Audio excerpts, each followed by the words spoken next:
Good afternoon, folks. This is Fred Campos, owner of DFW Website Designers. It is Wednesday, April the 7th, 2021. This is episode number 162 of your 3 business tips at 3 o'clock and in around 3 minutes.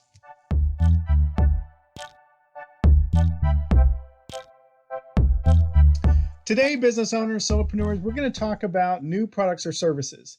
What do we do when we have a new product or services? How do we launch? How do we test it out? How do we know that it's great?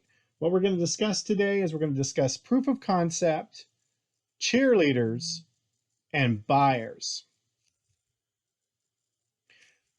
In your business, there's going to come a point where you're going to want to add new products or services. Whether you're a consultant, it may be a new service. If you're a web designer like me, there could be new products or new offerings that you give. You're not always going to have the same products and service through the course of your business. So what happens when you come up with this new concept? I think as business owners, we get to dreaming all these cool things. We come up with ideas that we're so ready to run to market, to bring, update our website, tell the world about. But before we do that, we need to stop, hit the pause button a second, and figure out a proof of concept. First business tip is proof of concept. With that, you're going to write it out, and you've got to figure out in a relatively short period of time whether it's worth the money and time. Just because you think it's a great idea doesn't mean that the market, that your customer base, that your client base is going to think it's a great idea. So what you're going to do is you're going to start asking clients about this idea. And the way you're going to do that is you're going to go to your existing customer base and you're going to reach out to them and determine who is really interested in this. Business tip number 2. As you send emails out, as you do phone calls, as you create landing pages, as you start promoting this concept before it becomes a reality, you're going to find a certain group of people that I'm going to refer to as cheerleaders.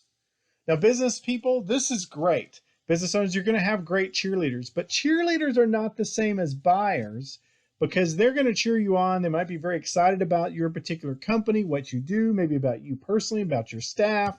They may be really excited about the current product or service they currently have with you. So they're going to give you some really positive feedback, and it's probably going to encourage you, but it's not exactly the details you need to do. The last point, and this is probably the most important point, business tip number 3, is you've got to send out some sort of call to action where they have to pre-buy your products or services. This is going to separate the cheerleaders from the buyers. Plus, it's also going to determine, if you don't get many buyers, that this idea may not be passing proof of concept. See how these all work together? Now, if you have a great idea and you've spec'd it all out and you have some cheerleaders, but more importantly, you have a bunch of buyers that are willing to pre-buy it before it comes out, maybe 30 to 120 days before it's a new product or service, then you have proven proof of concept. So what I'm describing to you today is the 3-part area that you need to work on when you come up with the newest idea for your products and services.